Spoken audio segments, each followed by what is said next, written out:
And we're here at Mobile World Congress 2017 with Samsung Networks and partner Verizon talking about fixed wireless trials. Joining us today is Magnus Oyert. He's Vice President and General Manager at Samsung Networks. And next to him is Sanyogita Shamsunder, Director of Network Planning at Verizon. And welcome.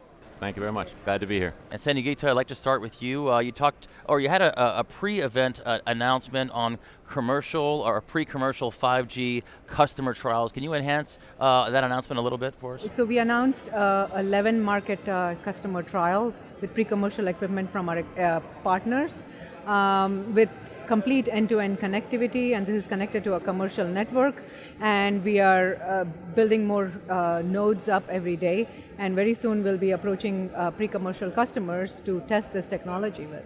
Now, Magnus, I want to find out, and again for our viewers, what Samsung's participation is on these 5G trials, and really what's been accomplished to date. We're very happy to be where we are today and partnering a strong partner with Verizon. Out of the 11 markets, we are one of the key contributors in 5 of those. We're actively building those out.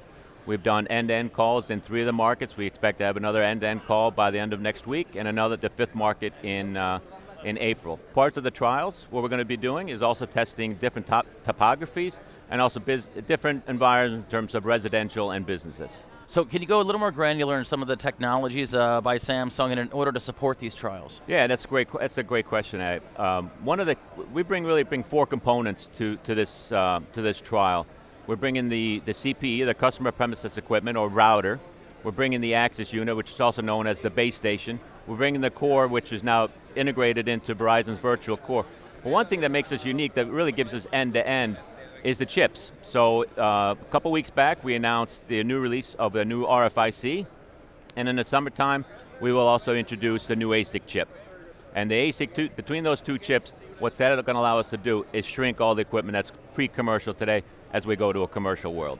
Just to add, all of this is in 28 gigahertz spectrum, millimeter wave, right, with very wide bandwidths and new technologies like beamforming that Magnus spoke about. Those are all important concepts that are being tested in our trials today. Does that also tie to the newly built 5G network? Yes, that's all a 28 gigahertz network. So what are some of the other sort of primary tenets of that 5G network? So this is very wide bandwidths, much wider than what we have today in LTE, obviously. Beamforming, many antennas, 100 plus antennas at the base station, and in a really small form factor, right? The equipment is really tiny, as you probably saw in the booth here, and the CPE equipment as well is integrated with several antennas. It's pre-commercial. Still, it's very small compared to where we began even in the last year. So a lot of this is already software defined and virtualized, both on the core as well as the RAN. So those are all these important concepts that we're going to be testing. Magnus, of course, you've been running some 5G testing. What are some of the results in that testing? Yeah, we've been, even just pre-commercial, we've been seeing multi-gigabits per second from over 500 meters away. And so everything we've seen so far, everything we tested in the lab and some of the trials are coming true, and we look forward to even continued enhancement as we go commercial. Sanyogita, when were some of these customer trials actually happen, or are they happening now? We are starting to expand the clusters. We have some nodes up already in all these markets, and as we bring up the nodes, we're going to be approaching the customers in those clusters. We expect for that to happen in the next several weeks, and we'll continue to test throughout the 2nd and 3rd quarter. Of course, Magnus, as you know, 3GPP will be determining the 5G standard. How do you think Samsung's going to really approach and react to that? All the development we've done so far, majority of it has been done focused on the Verizon spec, but we've always kept the 3PP standards in mind. When those standards get set and are able to be implemented, the entire network, the network itself, will be upgradable to support 3PP if that's a decision Verizon decides to make. Now I'm going to ask you both the last question, and again, it's sort of a futurist, very general question about 5G. Maybe this time next year, what do you expect us to be talking about, really regarding sort of the topic here?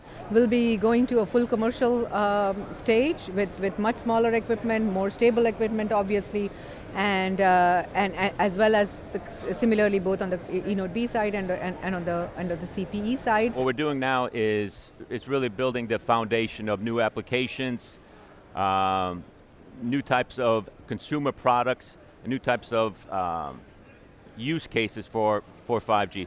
I think FWA, that's just a start.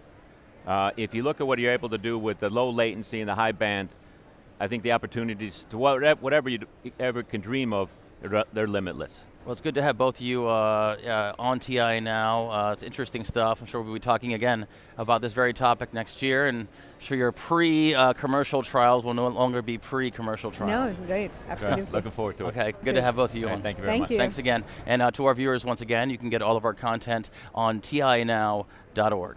So long.